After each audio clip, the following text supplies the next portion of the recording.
बहुत देर से आप सभी ने बहुत नाचा, बहुत गाया, बहुत तालियां बजाया, बहुत जयकारे लगाया। और ये छठी मैया का भजन है। इसमें आप सभी लोग भी जानते हैं कि कोई नाचना झूमना नहीं, बस प्यार से सुनना होता है। क्योंकि एक ऐसी गीत होती है छठी मैया की कि थोड़ी सी भी गलती आपसे होती है तो सजा बहुत जल्दी मिलती है। तो इसलिए मन को साफ रखिए और जहां भी रहिए सुरक्षित रहिए, स्वच्छ रहिए। कहना है क्या? एक तिवई सुबह का अर्घ का बेरा है, बड़ी प्यार से सूरज देव से विनती करती है और कहती है क्या?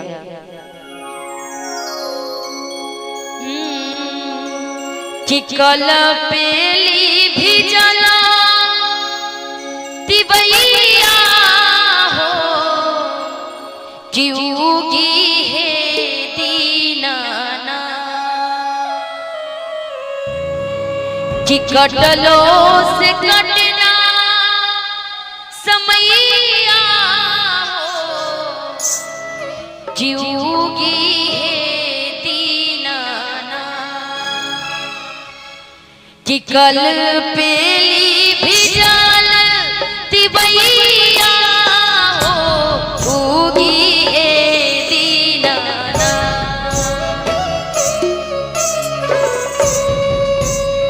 कल पेली भी जल तिवैया हो, उगी है दीनाना।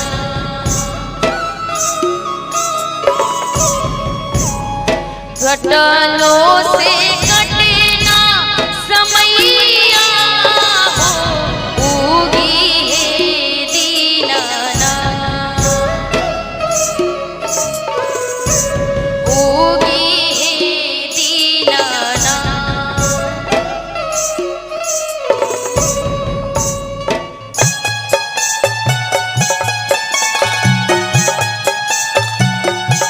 फिर से अजीत जी की तरफ से बहुत प्यारा सा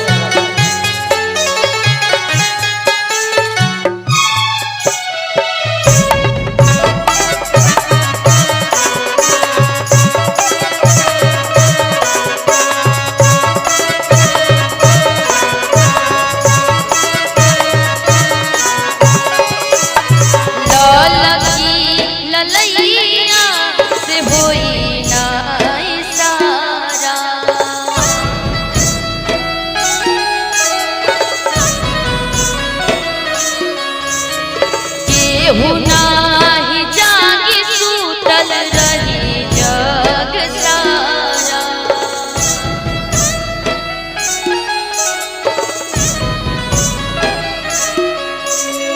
लाल की ललैया से करना इशारा,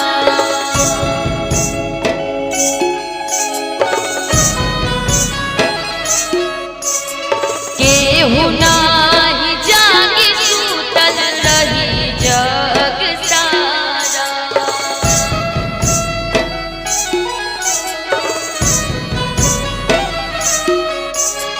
जो है राह फुलावा पतैया हो, उगी है दीनाना।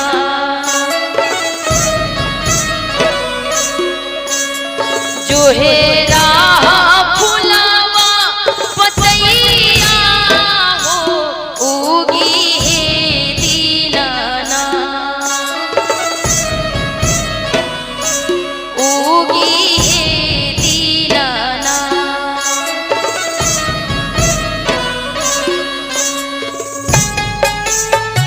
पावन पर्व महापर्व छठ पूजा की ढेरों सारी शुभकामनाएं आप सभी तमाम देशवासियों को।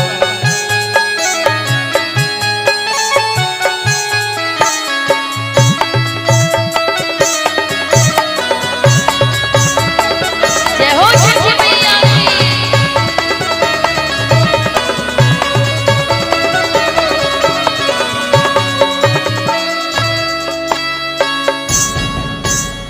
तीन दिन भूखिए के आसरा लगा के,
हमारे 3.5 दिन का जो ये महापर्व छठ महापर्व होता है बहुत कठिन बहुत कष्टदायक होता है। जो भी माताएं बहन करती हैं वही समझती है, जो भाई करते हैं वही समझते हैं। बहुत पावन पर्व इसीलिए माना जाता है क्योंकि हमेशा उगते सूरज को सभी ने प्रणाम किया है, लेकिन हम बिहारी वासी डूबते सूरज को भी प्रणाम करते हैं, इसीलिए तो अव्वल बिहार को कहा जाता है।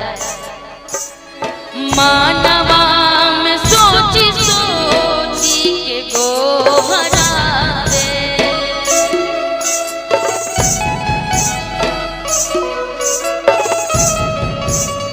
देहिया चेत ओठ खुल नाही पावे,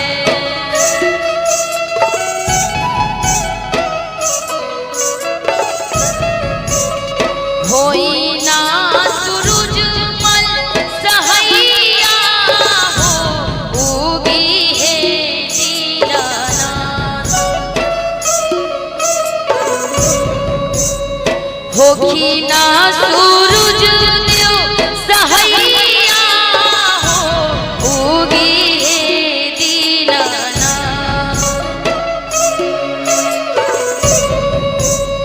कल पेली भिजल तिवैया हो, उगी है दीनानाथ,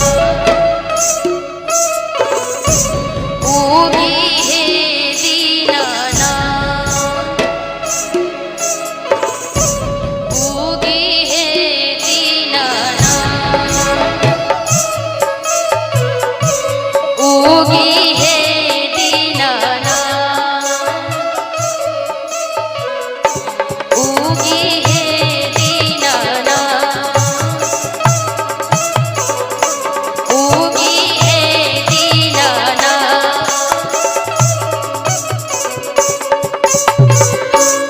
कि कल पेली भिजल तिवैया हो, कि उगी है दीनानाथ,